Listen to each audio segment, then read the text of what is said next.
High. আসার দিনটা ঠিক যতটা আনন্দের হয়, ফেরার দিনটা ঠিক ততটাই মন খারাপ করে।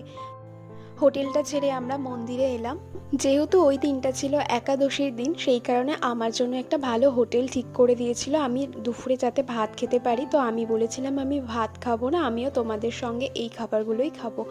কারণ ভাত আর অন্যান্য কিছু তো আমি প্রত্যেক দিনই খেতে পারবো, কিন্তু এই যে এত কিছু নতুন নতুন আইটেম রান্না হয়েছিল, সেগুলো না টেস্ট করলেই না। সবার সাথে খেতে বসলে একটা আলাদাই গল্প হয়।